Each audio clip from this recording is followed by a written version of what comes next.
السلام علیکم ویورز، آپ دیکھ رہے ہیں الف ٹیلی ویژن. میں ہوں آپ کا میزبان فہد علی کاظمی. ویورز، 6 ستمبر کی جب بھی بات آتی ہے تو یہ پاکستانی تاریخ کا ایک امپورٹنٹ مائل سٹون ہے. اور مجھے آغاز میں علامہ محمد اقبال کے وہ مشہور اشعار یاد آتے ہیں. علامہ صاحب نے فرمایا تھا، یہ غازی یہ تیرے پراسرار بندے، جنہیں تو نے بخشا ہے ذوق خدائی. تو نیم ان کی ٹھوکر سے صحرا و دریا، سمٹ کر پہاڑ ان کی ہیبت سے رائی. تو عالم سے کرتی ہے بیگانہ دل کو، عجب چیز ہے لذت آشنائی. شہادت ہے مطلوب و مقصود مومن، نہ مال غنیمت نہ کشور کشائی. پیوز 6 ستمبر کا یہ جو مارکہ تھا، اس میں ہمیں قوم کی جو اتحاد نظر آئی، جو یگانگت نظر آئی، جو یونٹی نظر آئی، اور اپنے سے کئی گنا بڑے دشمن کا جو مقابلہ کیا گیا اور اس ارض پاک کے چپے چپے کی حفاظت کی گئی. آئی تھنک یہ ایک ہسٹورک مومنٹ ہے اور اس ہسٹورک مومنٹ کو سیلیبریٹ کیا جانا چاہیے. اور ویوز، آغاز میں مجھے یہ کہنے میں کوئی عار نہیں ہے کہ بعض اوقات میں یہ دیکھتا ہوں کہ ہمارے جو مومنٹس آف گلوری ہوتے ہیں، مومنٹس آف سیلیبریشن ہوتے ہیں، ہم ایٹ ٹائمز ان کو اس طرح سیلیبریٹ نہیں کرتے جس طرح سیلیبریٹ کرنے کا حق ہے.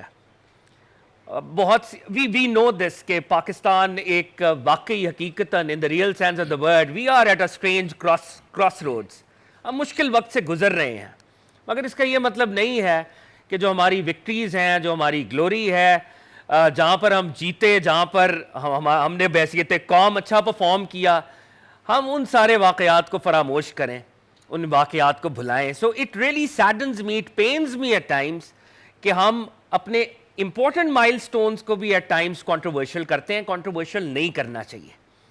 اور وہ لیسن بھی بہرحال جو ہمیں جنگ ستمبر سے ملتا ہے، قوم کا اکٹھا ہونا، آرم فورسز کے ساتھ سویلینز، اور جو جس کا دائرہ کار تھا وہ پاکستان کے لیے کنٹریبیوٹ کر رہا تھا. ایسی بہت سی مثالیں، خاص طور پہ واگا کی ہم بات کریں، BRB کے مارکے کی بات کریں، کس طرح عوام جو ہے وہ پاک فوج کے ساتھ شانہ بشانہ کھڑی تھی. ہمارے جو پاک فضائیہ کے پائلٹس تھے، the way they were leading the charge. آپ پاکستان نیوی کی بات کریں، اپنے سے بہت بڑی نیوی کا مقابلہ. تو یہ ساری چیزیں بہرحال ہمارے لیے امپورٹنٹ مائل سٹونز ہیں. ہم یہ چاہتے ہیں کہ ہم ان کو یاد بھی رکھیں، ان کو سیلیبریٹ بھی کریں، اور اس ورثے کو اپنے یوتھ تک منتقل کریں کہ یہی پاکستانیت ہے. اور ویورز، آج اسی موضوع پر ہم کنورزیشن کرنے جا رہے ہیں، اور مختلف شعبہ زندگی کے افراد اور امپورٹنٹ پرسنالٹیز یہاں پہ موجود ہیں جن سے ہم بات کریں گے. پنجاب یونیورسٹی کے ماس کام ڈپارٹمنٹ اور اس کے ہال میں اسٹوڈنٹس بھی ہمیں جوائن کرتے ہیں. Students of course, you are the future leaders of Pakistan. آپ کی اوپینینز، آپ کے کامنٹس، آپ کے سوالات بھی ہم لیں گے، اور they are very important for us also.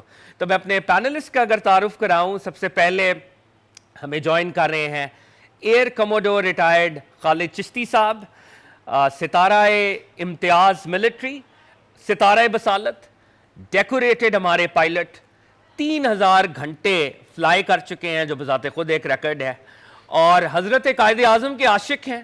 Quaid Azam محمد علی جناح کے حوالے سے بہت سا مٹیریل انہوں نے جمع کر رکھا ہے، ایگزیبیشنز کرتے ہیں، اور یوتھ کو قائد اعظم کے میسج کو ڈسیمینیٹ کرنے کی اپنے درجے پہ بہت زبردست کوشش کر رہے ہیں. Sir, thanks a lot for joining.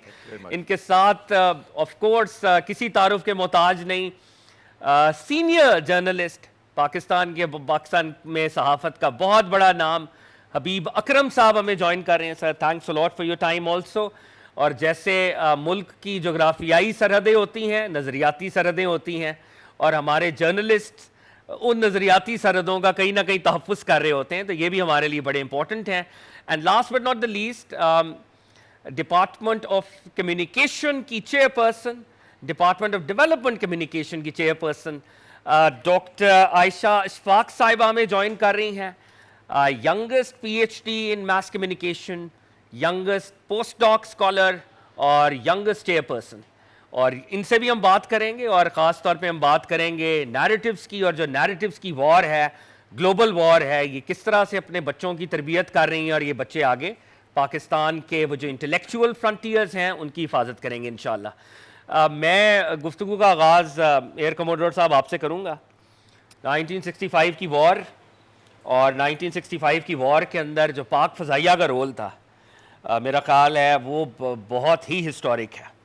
آپ سرفراز رفیقی صاحب کی بات کریں, سیسل چودھری صاحب کی بات کریں, وہ جو مشن ہے خاص طور پہ ایم ایم عالم صاحب کی بات کریں جو ورلڈ ریکارڈ انہوں نے بنایا, تو میں چاہتا ہوں خاص طور پہ آغاز میں آپ میرے سٹوڈنٹس کو, اس یوتھ کو بتائیں کہ وہ پاک فضائیہ بالخصوص کیا کر رہی تھی اور فضاؤں میں کیسے پاکستان کا تحفظ کر رہی تھی. سر بہت شکریہ الف چینل اور کاظمی صاحب, آپ نے انوائٹ کیا. 65 کی جنگ جی, میں پہلے ایئر کا پرسپیکٹیو بتا دیتا ہوں کہ جب جنگ شروع ہونے والی تھی اور خطرے منڈلا رہے تھے, تو یہ جب کنفرم ہو گیا کسی دن بھی جنگ ہو سکتی ہے, تو پاک فضائیہ نے یہ ڈیسائیڈ کیا یا اسٹریٹجی بنائی کہ ہم باقی فرنٹ پہ تو جنگ لڑیں گے, لیکن سرگودا اور پشاور سے ہمارے کچھ جہاز جائیں گے, اور جنگ کے پہلے دن ہم ہندوستان کے 3 جو ایئر بیسز ہیں جو لاہور کے اپوزٹ ہیں اور سیالکوٹ کے اپوزٹ ہیں, قریب ترین جو ہے, ایک پٹھان کوٹ, ایک ہلواڑا اور ایک آدم پور, ان کو پہلے ہی دن تباہ کر دیں گے. اب آپ سوال کر سکتے ہیں کہ ان ہوائی اڈوں کو تباہ کرنے کا کیا فائدہ ہوتا ہے. 2 فائدے ہوتے ہیں. ایک یہ فائدہ ہوتا ہے کہ جب ہم جائیں, ہماری آرمی اور لینڈ فورسز موو کریں, تو ان کی ایئر فورس اپنی آرمی کو ہیلپ نہ کر سکے. اور دوسری بات, جب وہ ہمارے پہ حملہ کرنے آئے تو پھر بھی ان کی ایئر فورس ناکارہ ہو اور زمین پہ بیٹھی رہے, تاکہ ہماری ایئر فورس کی لبرٹی آف ایکشن زیادہ اسٹرانگ ہو اور زیادہ ایئر کا کنٹرول ہمارے پاس ہو. پشاور سے 8 جہازوں نے جانا تھا. ایئر کموڈور سجاد حیدر جو بعد میں ریٹائر ہوئے, ابھی بھی حیات ہیں, ان کی زیر لیڈرشپ, اور انہوں نے جا کے پٹھان کوٹ حملہ کرنا تھا. دوسرا ایم ایم عالم نے سرگودا سے جانا تھا 8 جہاز لے کے, اور انہوں نے آدم پور کے ہوائی اڈے پہ حملہ کرنا تھا. اور تیسرا جو اٹیک کرنا تھا وہ اسکواڈرن لیڈر سرفراز رفیقی نے, جن کے نام پہ لاہور کینٹ میں ایک سڑک بھی ہے اور ہمارا ایئر فورس کا ایک بیس بھی ہے شور کوٹ ان کے نام پہ, انہوں نے جا کے حملہ کرنا تھا ہلواڑا پہ. ایک حملہ جو پٹھان کوٹ سے گیا وہ پرفیکٹ گیا, آئیڈیل گیا, اور زمین پہ ہندوستان کے اس وقت 13 جہاز زمین پہ تباہ کر دیے تھے. اس میں MiG 21 بھی شامل تھے, آج کل کے رافیل کے برابر وہ جہاز تھا اس وقت, جیسے ہندوستان نے نئے جہاز لیے تھے. تو زمین پہ تباہ کر دیا تھا. ٹوٹل سرپرائز ہوا, اور پوری کی پوری فلائٹ واپس خیریت سے پہنچ گئی, فارمیشن 8 جہازوں کی. ایم ایم عالم جب ٹیک آف کیا آدم پور جانے کے لیے, تو اب اینیمی کو پتہ تھا کہ یہ حملہ ہوا ہے, تو باقی ہوائی اڈوں پہ بھی حملہ ہوگا, تو ان کے رستے میں ان کو 8-10 جہازوں نے انٹرسیپٹ کیا. تو یہ ٹارگٹ تھا, ان کی لڑائی ہو گئی, جس کو ہم اپنی لینگویج میں ڈاگ فائٹ کہتے ہیں, تو وہ پھر اپنے ٹارگٹ تک نہیں پہنچ سکے. اب یہ ذہن میں رکھیے گا کہ سیالکوٹ پہ 600 ٹینکوں نے حملہ کر دیا ہوا ہے. جو لوگ ہسٹری سے تھوڑے سے واقف ہوں گے ان کو یاد ہوگا, چونڈا کے مقام پر. اور لاہور BRB تھریٹ ہو رہی ہے, اور تقریباً ان کا آپ کو پتہ ہی ہے کہ وہ نعرہ تھا کہ جی ہم لاہور جم خانہ جا کے اگلے دن ناشتہ کریں گے یا ڈنر کریں گے. تو لاہور پہ بھی حملہ ہوا ہے. اب پاکستان آرمی کو چاہیے تھی کہ امیجیٹ ایک سپورٹ چاہیے تھی فوری طور پر, کہ ایئر فورس ساری چیزیں چھوڑے اپنے پلانس کو اور آرمی کی سپورٹ کو آئے, تاکہ ٹینکوں کی ایڈوانسمنٹ روکی جا سکے اور لاہور پہ قبضے کو ڈینائی کیا جا سکے. تو موسٹلی ایئر فورس کے جہاز ادھر بھیج دیے گئے. تو جہاز جو اسکواڈرن لیڈر سرفراز رفیقی نے لے کے جانے تھے 8, وہ کم پڑ گئے. آخر میں مشکل سے 4 جہاز ملے, اس میں آخری وقت ایک جہاز میں کوئی ٹیکنیکل فالٹ ہوا, تو صرف 8 کی بجائے 3 جہاز بچے. اور یہ مشن اتنا امپورٹنٹ تھا کہ ہم نے سرپرائز اچیو کرنا تھا, کہ ایک ہی وقت میں تینوں ہوائی اڈوں کو تباہ کرنا تھا. اب یہ جہاز لیٹ ہوتے جا رہے ہیں, وہ 2 حملے ہو چکے ہیں. ایک جو رن وے ہلواڑا کا بچا تھا جو اسکواڈرن لیڈر سرفراز رفیقی نے کرنا تھا, وہ مشن 1 گھنٹہ لیٹ ہو گیا. اور اس میں کوئی سرپرائز نہیں آپ کے لیے کہ دشمن کو پتہ لگ گیا کہ ایک رن وے ہمارا بچا ہے جس پہ حملہ نہیں ہے, وہ آئے گا ضرور. تو وہ کوئی درجن کے قریب ویٹ کر رہے تھے, اور جب یہ ایم ایم عالم واپس آ رہے تھے تو رفیقی لے کے جا رہے تھے 3 جہازوں کو صرف. ایک خود لیڈ کر رہے تھے, ایک سیسل چودھری تھے, ایک فلائی لیفٹیننٹ یونس تھے ان کے ساتھ. کراس کرتے ہوئے بارڈر ایم ایم عالم نے کہا کہ بہت بڑی تعداد ہندوستانی جہازوں کی موجود ہے, تو اس نے کہا ڈزنٹ میٹر, چلتے رہے. جب وہ ہوائی اڈے کے پاس اٹیک کرنے پہنچے تو ظاہر ہے کوئی درجن کے قریب جہاز انہوں نے ان کو انگیج کر لیا. اس دوران اسکواڈرن لیڈر سرفراز رفیقی نے جہاز کو انگیج کیا, ایک جہاز کو تباہ کیا, یونس نے ایک کو تباہ کیا, اور سیسل نے بھی ایک کو تباہ کیا, لیکن وہ اتنے زیادہ تھے اور بیس ان کا قریب تھا, تو وہ آتے جا رہے تھے. اس دوران اسکواڈرن لیڈر سرفراز رفیقی جو لیڈر تھے, ان کی گنز بھی جیم ہو گئی اور میزائل بھی ختم ہو گئے. 2 میزائل ہوتے تھے صرف. تو بجائے اس کے کہ واپس آ جاتے, اب میں ان کی بات پہ آ رہا ہوں, کاظمی صاحب کی جو لیڈرشپ کی مثال قائم کی اسکواڈرن لیڈر سرفراز رفیقی نے. ہمارے SOPs میں لکھا ہوتا ہے no weapons no fight and no staying in the area. اس کا مطلب ہے اگر آپ کے پاس کوئی اسلحہ نہیں بچا فائر کرنے کے لیے تو آپ اس ایریا میں نہیں ٹھہریں گے, آپ واپس آئیں گے تاکہ ریفیول کرائیں, دوبارہ ویپن لگوائیں اور پھر اگلے دن جائیں. لیکن ان کو یہ پتا تھا کہ یہ اتنے درجن کے قریب جہاز ہیں, اگر میں واپس چلا گیا تو یہ دونوں جونیئر ہیں, واپس نہیں آ سکیں گے. تو میں اپنی جان تو بچا لوں گا لیکن ان کی جان کی قیمت یہ ہوگی کہ میری جان بچ جائے گی. انہوں نے سوچا کہ میں واپس نہیں جاؤں گا, انہوں نے ہوا میں ہی ٹھہرنا, وہیں پہ ٹھہرنے کا فیصلہ کیا, اور بغیر کسی اسلحے کے ریڈیو پہ باتیں کرتے ہوئے اپنے 2 ساتھیوں کو تقریباً 8 اور 10 جہازوں سے لڑوا رہے تھے. ظاہر ہے ایک وقت آنا تھا جب دشمن کو ریلائز ہوا کہ یہ کون جہاز ہے جو اتنا سپربلی لڑا رہا ہے, ہمارا تو ریڈار بھی اس ایریا میں نہیں ہے, لیکن ان کو وارننگ کوئی دے رہا ہے, کوئی پہلے سے بتا دیتا ہے اور یہ بچ نکلتے ہیں. تو اس سارے پینترے میں وہ قابو نہیں آ رہے تھے جب تک کسی کو ہائی الٹیٹیوڈ پہ لے گئے, تھوڑا سا اوپر چلے گئے فارمیشن سے, وہ برڈز کی طرح دیکھ رہے تھے کہ یہ کیسے لڑوانا ہے. تو جب تک ان کو احساس ہوا کہ یہ تو اوپر ایک جہاز کنٹرول کر رہا ہے, تو پھر ایک نہتے جہاز کو, ظاہر ایک جہاز آیا ہندوستان کا, اس نے ان کو نشانہ بنایا اور شہید کر دیا. اس دوران فلائی لیفٹیننٹ یونس بھی شہید ہو گئے. سیسل چودھری ایک واحد تھے پائلٹ جو اکیلے بچے, اور تقریباً اندھیرا ہو چکا تھا, شام کا ٹائم تھا, کیونکہ 5 بجے پلان تھا, سپٹمبر تک یہی دن تھے, اور 6 بجے آپ کو پتا شام ہو جائے, 6 بجے گئے تھے یہ لوگ, تو 6:15 6:30 کے قریب مغرب ہوتی ہے, تو اندھیرا پھیل چکا تھا, تو یہ پھر واپس اکیلے بچ کے نکلنے میں کامیاب ہو گئے. جو میں اصل بات بتانا چاہ رہا ہوں, جو آپ کے بچوں کو جو عام طور پہ کتابوں میں نہیں بتائی جاتی, بعد میں بہت چھوٹے تھے ہم لوگ ایئر فورس میں, یعنی ینگ آفیسر تھے, جب یہ سیسل چودھری وغیرہ ہمارے سامنے تھے, ہمارے لیے بڑے ہیرو تھے. تو ایک دفعہ میں اسے پوچھا کہ یہ سرفراز رفیقی آپ کی وجہ سے جنگ میں کیوں ٹھہرے رہے, کیوں, وائی ڈڈ ہی اسٹے, جب کہ وہ آ سکتے تھے واپس. تو انہوں نے کہا کہ اگر میں بھی ان کی جگہ ہوتا تو شاید میں بھی یہی کرتا. ہم نے کہا وہ کیوں؟ انہوں نے کہا کہ ہمارا اتنا کنفرم مشن تھا کہ یہ سوئسائڈل مشن ہے, 1 وے مشن ہے, لیکن کروشل ہے اس رن وے کو تباہ کرنا, کہ 8 کی جگہ 3 جا رہے ہیں اور 1 گھنٹہ لیٹ جا رہے ہیں. تو کہتے ہیں جب میں جہاز پہ جا رہا تھا, اپنے جہاز پہ اسٹارٹ اپ کرنے کے لیے, تو پیچھے سے مجھے رفیقی نے 2 منٹ پہلے آواز دی, سیسل. کہتا میں واپس مڑ کے آیا کہ شاید کوئی بریفنگ میں چینج ہے, کوئی اٹیک کی بریفنگ دوبارہ کرنی ہے. تو جب واپس آیا تو انگریزی میں اس کو کہتے ہیں, سیسل چودھری کو, کالنڈ سرفراز, ہی از دا لیڈر ناؤ, اس کو کہتے ہیں کہ سیسل مجھے پتا ہے ایرس مجھے کبھی معاف نہیں کرے گی. ایرس جو ہے وہ بیوی تھی, نیولی میرڈ تھے سیسل چودھری, اور ان کو خیال یہ تھا کہ یہ میں تمہیں ایسے مشن پہ لے جا رہا ہوں جس میں تم واپس نہیں آؤ گے. تو ہمارے فیملی میں, کیونکہ آپ ذہن میں رکھیے گا, آرمی, نیوی اور ایئر فورس میں سے صرف ایئر فورس ایسی ہے جس کے صرف آفیسرز لڑتے ہیں اوفینسو, یعنی جہاز فائٹر پائلٹ چلاتے ہیں. باقی فورسز میں جوان بھی ساتھ ہوتے ہیں, سیلر بھی ساتھ ہوتے ہیں. ہمارے ایئر مین جو ہوتے ہیں وہ زمین پہ رہتے ہیں, صرف آفیسرز لڑتے ہیں. تو ہماری ایئر فورس کے فائٹر پائلٹس کی کامریڈ شپ بہت ہوتی ہے, یعنی ہم بھائیوں کی طرح ہوتے ہیں, بیکاز ہم نے لڑنا اکٹھے ہوتا ہے, ہمارے ساتھ جوان کوئی نہیں ہوتا, ہم نے ایک دوسرے کی جان بچانی ہوتی ہے اور دشمن کو انگیج کرنا ہوتا ہے. تو وہ ہم بیویوں کو دوسری بہن یا بھابھی کا درجہ ہی دیتے ہیں. تو وہ اس سینس میں کہہ رہے تھے کہ مجھے پتہ ہے آئرس مجھے کبھی معاف نہیں کرے گی, کہ میں تمہیں ایز اے لیڈر اس مشن پہ لے جا رہا ہوں. تو سیسل چودھری ہمیں بتاتے تھے کہ وہ کہتے تھے کہ میں نے پھر انگریزی میں اس سے کہا کہ سر جب ہم دونوں میں سے کوئی واپس ہی نہیں آ رہا تو ایرس کو کون جواب دے گا. تو یہ جذبہ جب ہو کسی قوم کا, اور قدرت دیکھیں کہ وہی واپس آئے صرف جن کے بارے میں ان کو ایک خوف تھا. حالانکہ یونس شہید کے 2 بیٹے تھے, میں آپ کو وہ بھی بتاتا چلوں, آخری بات اس موقع پہ. 2 بیٹے تھے یونس کے جو دوسرے وہاں شہید ہو گئے. ایک بیٹے کی عمر 22 دن تھی, اور دلچسپ بات یہ ہے کہ وہ ابھی تک اس بیٹے کو دیکھ بھی نہیں پائے تھے, کیونکہ وہ بارڈر پہ تھے اور بیوی ہوم ٹاؤن میں تھیں, اس کو دیکھ نہیں پائے تھے. اور سلام اس ماں کو اور یونس صاحب کی بیگم کو جس نے دونوں بیٹوں کو ایئر فورس بھیجا, ایک ایئر کموڈور ریٹائر ہوئے اور ایک ایئر وائس مارشل ریٹائر ہوئے. تو یہ جذبہ تھا جو میں آپ کو تھوڑا سا ایک نقشہ کھینچنے کی کوشش کیا, کہ اس طرح کے لوگ موٹیویٹڈ اور ڈیڈیکیٹڈ تھے جس ماحول میں ہم جنگ لڑ رہے تھے, کہ قوم کے لیے کسی صورت میں جان دینے کو تیار تھے. بہت ہی خوبصورت ایئر کموڈور ہم سے شیئر کر رہے تھے. اور جیسے بتایا کہ سرفراز رفیقی شہید بنیادی طور پہ ہی کوڈ ہیو لیفٹ, لیکن انہوں نے یہ مناسب سمجھا کہ ایک ریڈار کی طرح اپنے جہاز کو انہوں نے آپریٹ کرایا, اپنے جونیئرز کی مدد کی, اور پھر جام شہادت نوش کیا. حبیب اکرم صاحب, ایک بنیادی سوال میں آج آپ کے سامنے رکھنا چاہوں گا کہ 1965 کا جو جذبہ ہے قربانی کا, یونٹی کا, ہارمنی کا, یہ جذبہ قوموں میں کیسے آتا ہے, اور یہ جذبہ ہمارے اندر تھا تو یہ جذبہ کہاں چلا گیا؟ دیکھیے, جذبہ پیدا ہوتا ہے 2 بنیادی چیزوں پہ. اپنے ملک کا دفاع 2 یا آپ اس کو 3 کہہ لیں, 3 بنیادی چیزوں پہ. سب سے پہلی بات یہ ہے کہ کیا لیجٹمیسی موجود ہے. یس, پاکستان کی ایک ضرورت تھی, اور وہ نسل اس وقت موجود تھی جس نے پاکستان یا تو بنایا تھا یا بنتے ہوئے دیکھا تھا, ان کو اس کی لیجٹمیٹ نیڈ کا احساس تھا.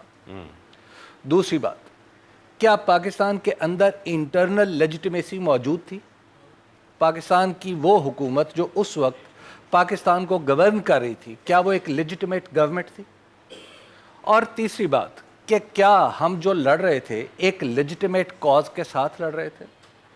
بات یہ ہے کہ اس وقت سب کو یہ لگتا تھا کہ یہ سب چیزیں لیجٹمیٹ ہیں. چلے میں آپ کی بات کو ذرا آگے لے کے جاتا ہوں. اب تو ہمارے پاس میڈم موجود ہیں جو ایکیڈیمکلی جرنلزم یہاں پہ پڑھایا جا رہا ہے, اور کل کو جو بھی بیانیے ملک کے اندر ہیں آپ کے اسٹوڈنٹس نے ان بیانیوں کو ڈیفینڈ بھی کرنا ہے.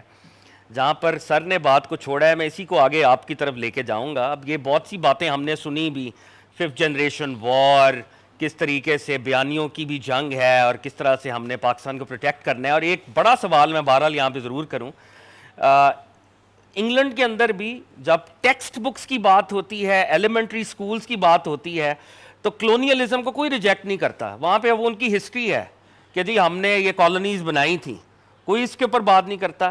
امریکہ کے اندر انہوں نے ریڈ انڈینز کو بہت مارا, برسا برس سینچریز مارا, کوئی اس پہ بات نہیں کرتا. یونیورسٹیز میں جا کے بات کرتے ہوں گے, لیکن یوتھ کے درجے کے اوپر وہ نیشنلزم کو ہی پروموٹ کر رہے ہوتے ہیں. برٹن کے اندر, امریکہ کے اندر, آسٹریلیا میں جو نیٹو ریسز کو انہوں نے مارا, کوئی وہاں پہ اسکول لیول پہ بات نہیں کر رہا ہوتا. تو کیا بچوں کو شروع میں نیشنلزم, نیشنل نیریٹیوز پڑھائے جائیں, یا شروع سے ہی ہم ان کو اتنا انالیٹیکل کر دیں کہ چاہے وہ جذبہ حب الوطنی بھی کہیں مر جائے تو کوئی بات نہیں؟ جی تھینک یو ویری مچ. سب سے پہلے تو الف چینل کا شکریہ کہ وہ آج یہ دن منانے ہمارے اسٹوڈنٹس کے ساتھ آئے ہیں. یہاں پر سیاسی حماقتوں کی بھی بات ہوئی ہے, ہماری جو قربانیاں ہیں ہمارے بڑوں کی ان کا بھی ذکر ہوا ہے. لیکن مجھے لگتا ہے کہ یہ جو قوم یا یہ جو جنریشن بیٹھی ہوئی ہے یہ اس ٹائم 5th جنریشن وارفیئر کا شکار ہے. یہ اس ٹائم مس انفارمیشن اور ڈس انفارمیشن کے درمیان میں گھرے ہوئے ہیں. سو ان کو کیا ہم نے سیاسی حماقتوں اور اپنی قربانیوں کے ساتھ امید نہیں دلانی؟ کیا ہم نے ان کو یہ نہیں بتانا کہ یہ ان کا ملک ہے, اور وہ ملک اتنے سالوں میں اگر یہاں تک پہنچا تو کن وجوہات کی وجہ سے پہنچا, اور ان وجوہات کے بعد ان کو بہتر کیسے کرنا ہے؟ اگر ہم اس قوم کو یا اس جنریشن کو یہ بتا دیں کہ یہ ساری پرابلمس ہیں, and now you are into these problems, and now you have to deal with this, اور وہاں پر سچویشن ختم ہو جائے, تو نیشنلزم تو پھر شاید پروموٹ نہیں ہوگا. پھر وہاں پہ بغاوت ہوگی, وہاں پر جو ہے وہ ملک سے بھاگنے کی بات ہوگی, ملک کو چھوڑ جانے کی بات ہوگی. میڈم اس ملک میں کیا رکھا ہے, میڈم اس ڈگری کو کر کے کیا ملے گا, میڈم نوکری کہاں آئے گی, میڈم پیسے کون سے ملیں گے, بجلی کا بل کون ادا کرے گا, میڈم ہوگا کیا؟ تو وہ جو میڈم سے اتنے سوالات کلاس میں پوچھے جا رہے ہیں ان کا جواب بھی تو ہم نے ہی بحیثیت استاد, بحیثیت صحافی, اور جہاں تک حکمرانوں کی بات ہے انہوں نے ہی دینا ہے. سو اگر ہم نے صرف ان کو ایک گلومی پکچر دکھا دی تو پھر شاید یہ دن کیا, پھر تو کچھ بھی منانے کی ضرورت نہیں ہے. سو مجھے لگتا ہے اس جنریشن کو جہاں پہ ہم نے ریالٹیز بتانی ہے نا, ان کو ریالٹیز کے ساتھ ساتھ بہت سی ایسی چیزیں انٹرنیٹ اور سوشل میڈیا پہ موجود ہیں جو کہ مختلف نیریٹیوز ان کو دے رہی ہیں, ان کو یہ بتا رہی ہیں کہ اتنے سالوں کے اندر کیا کیا نیریٹیو سیٹ ہو چکے ہیں, کیا کیا پولیٹیکل, سوشل, اکنامک بیریئرز ان کے پاس موجود ہیں, کس طرح ان کو ملک سے بھاگنے کی ترغیب دی جا سکتی ہے. لیکن اس ملک کو بنانا پھر کس نے ہے؟ کیا ہم نے صرف یہاں پر بیٹھ کر کرٹیسائز کرنا ہے, ہر چیز حکمرانوں پہ ڈالنی ہے, ہر چیز مختلف پارٹیز اور پریشر گروپس پہ ڈالنی ہے؟ کس نے آن کرنا ہے اپنی مسٹیکس کو, کس نے کام کرنا ہے, کس نے ملک کو بنانا ہے, یا ہر کوئی ملک کو بھاگنے کی بات کرے گا؟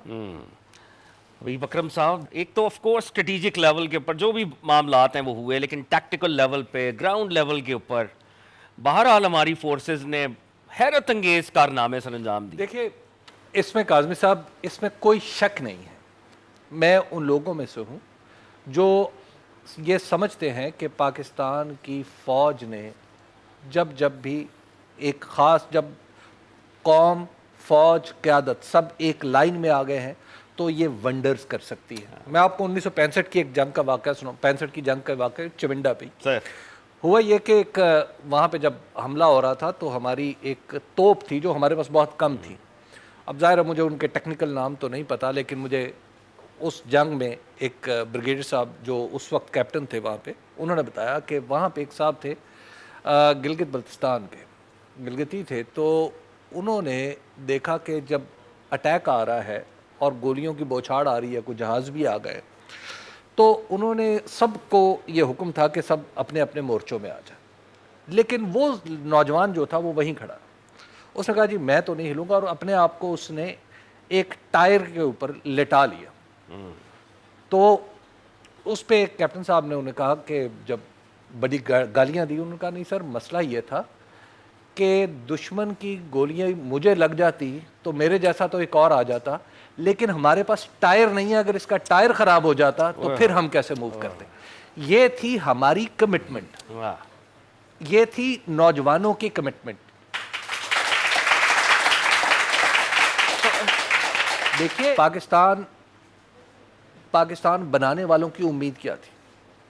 پاکستان بنانے والے جو تھے, آپ آج بھی یہ نظریہ پاکستان میں تصویریں لگی ہوئی ہیں, بھوکے ننگے لوگ تھے, بالفعل بھوکے بھی تھے اور ننگے بھی تھے.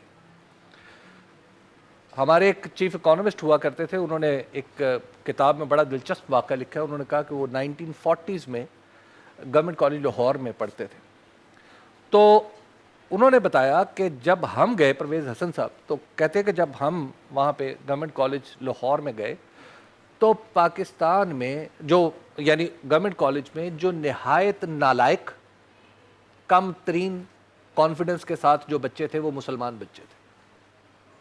یہ ان لوگوں نے پاکستان, یہ وہ لوگ نسل تھی جس نے پاکستان بنایا.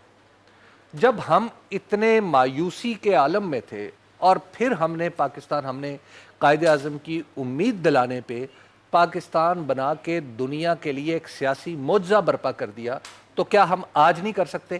ہاں کر سکتے.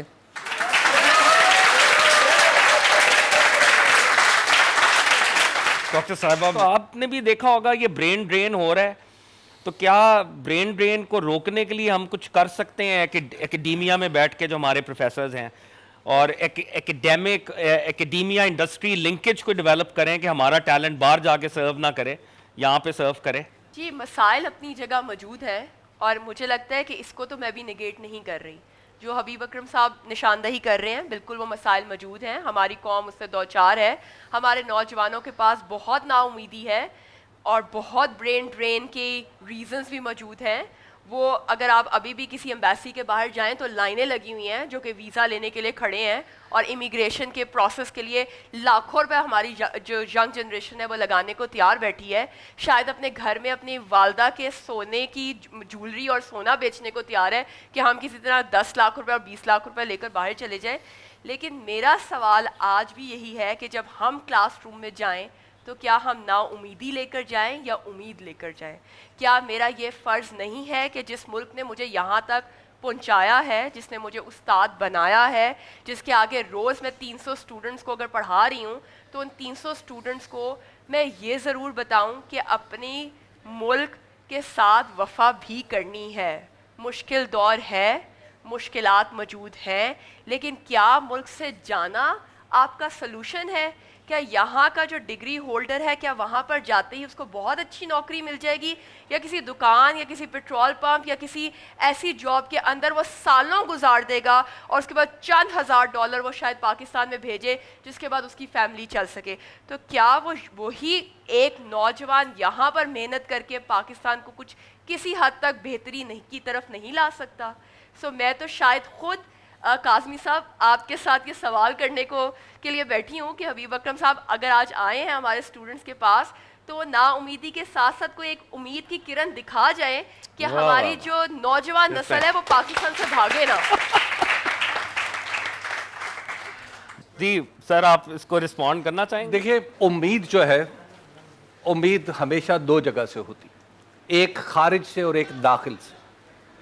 خارج سے امید یہ ہوتی ہے کہ جیسے آپ کے ماں باپ آپ کو حوصلہ دیں, جیسے ٹیچرز آپ کو حوصلہ دیں, آپ کے سینئرز آپ کو حوصلہ دیں, یہ خارج کی امید ہے.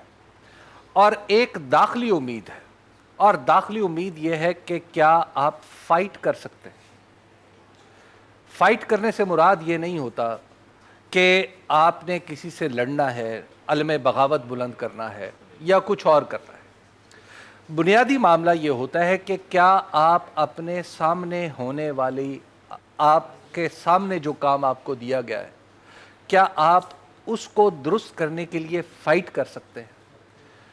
دیکھیے یہ ایک اور امید جو ہے دراصل آپ کے اندر موجود جذبے کا بائی پروڈکٹ ہے. اگر آپ اندر سے اسٹرانگ ہیں تو آپ پر امید رہ سکتے ہیں، اور اگر آپ اندر سے کمزور ہیں تو پھر آپ کی امید کا دیا میں نہیں جلا سکتا. چلیں ہم آڈینس کے لیے یہ the house is open. جی کوئی اگر جی پلیز.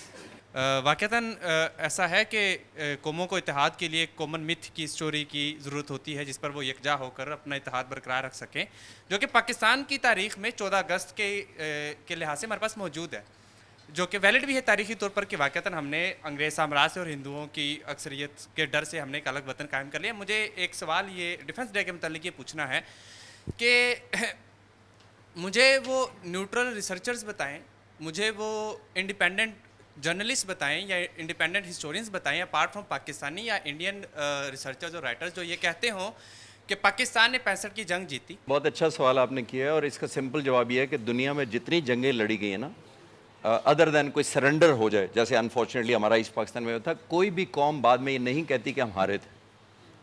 انفیوریبل ٹرمز پہ ختم ہوئی ہیں جنگیں جس کو وہ گلوریفائی ہر ایک کرتا ہے. آپ نے کہا انٹرنیشنل سین میں جب دنیا میں ایسا ہوتا ہے کہ ہیرو بنائے جاتے ہیں، تو میں آپ کی چھوٹی سی آپ کو ایک مثال دے دیتا ہوں بہت کوئک. شکاگو میں ایک بہت بڑا ڈان تھا، ڈرگ کرتا تھا، قتل کرتا تھا، ریپ کرتا تھا، کڈنیپنگ کرتا تھا، اس کا نام تھا ایڈی. وہ بدماش تھا جو بڑے بڑے آج کل جیسے لوگ رکھتے ہیں، اس کو انہوں نے رکھا ہوا تھا اس کام کے لیے. ایک دفعہ اس نے اپنے ہی باس کے خلاف سارے راز عدالت میں دے دیے، تو ظاہر ہے اس باس نے کیا کرنا تھا، اس کو مروا دیا. ٹھیک، یہ ایک سٹوری 1 ہے، سٹوری 1. اب آتے ہیں کوئک فاسٹ فارورڈ، یہ 20s کی بات ہے، 1920s کی. 40s میں ایک ورلڈ وار فائٹر پائلٹ تھا، بچ اوہیر نام تھا اس کا، یونائٹڈ اسٹیٹس ایئر فورس کا تھا. اس نے جنگ میں حصہ لیا. ایک بحری جہاز پہ اٹیک آنے والا تھا اس کے امریکہ کے جاپنیز کی طرف سے. وہ اکیلا ٹیک آف کر گیا، اس نے کوئی 4 جہازوں کو مار گرایا، وہ اٹیک بھگا دیا سارا اور سب کچھ ہو گیا. اس دوران چند دنوں بعد وہ خود بھی کہیں غائب ہو گیا، سمندر میں شوٹ ڈاؤن ہو گیا، اور اس کی ڈیڈ باڈی کبھی نہیں ملی آج تک. بچ اوہیر نام تھا اس کا. یہ کون تھا بچ اوہیر؟ یہ بچ اوہیر ایڈی کا ہی بیٹا تھا. اور وہ اس نے باپ نے کیوں یہ کیا تھا کہ میں سارے راز بتا دوں؟ وہ سمجھتا تھا کہ میں اپنے بیٹے کو کیا لیگیسی دے کے جا رہا ہوں، کہ میں دہشت گرد تھا، میں کڈنیپر تھا، میں ڈرگ ڈیلر تھا، میں یہ تو میں بتا کے پاک ہو جاتا ہوں. اور وہ اس سینس میں ہوا کہ اس کا بیٹا بن گیا فائٹر پائلٹ. اب آپ کے اس کے جواب پہ آتے ہیں کہ لوگ ہیرو بناتے ہیں. 6 سال گزر گئے. 6 سال بعد امریکیوں کو خیال آیا کہ یار یہ بچ اوہیر کا تو کوئی قصور نہیں ہے، اس کا باپ ڈرگ ڈیلر تھا اور سب کچھ تھا، تو اس نے تو ملک کے لیے جان دی. اس وقت امریکہ کا 2nd بگیسٹ اینڈ ورلڈ کا 3rd بگیسٹ ایئرپورٹ جو ہے شکاگو ایئرپورٹ، ساری دنیا نے شکاگو کا نام سنا ہے. اس کا انٹرنیشنل ایئرپورٹ جیسے علامہ اقبال ایئرپورٹ لاہور ہے، وہ بچ اوہیر ایئرپورٹ ہے. لوگ ہیرو 6 سال بعد بھی ان کو یاد آ جائے نا کہ یار وہ ایک بندے نے کیا تھا، ہم نے ہیرو بنانا چاہیے اس کو. تو پیپل میک سٹوریز، اس میں کوئی شک نہیں، اور ورلڈ اوور ہوتا ہے، تو اس میں کوئی شک نہیں ہے. آپ کی جو وہ بات ہے، جو دوسری پورشن ہے وہ شاید باقی لوگ بہتر جواب دے سکیں، لیکن میں آپ کو پکچر میں یہ لانا چاہ رہا تھا کہ ایک جنگ آفیشلی انلیس سیز فائر ہو، آپ سرنڈر کریں، اس طرح تو ڈکلیئر ہوتی ہے. ورنہ آپ ورلڈ وار کا جس نے لڑی، آپ ان سے پوچھیں تم ہارے تھے، وہ کہہ گئے ہمارے سے کانسپریسی ہوئی تھی، ہمارا فلانا ہو گیا تھا، وہ الائنس نے اس کے ساتھ کر لیا تھا، وہ ایٹم بم پھینک دیا تھا.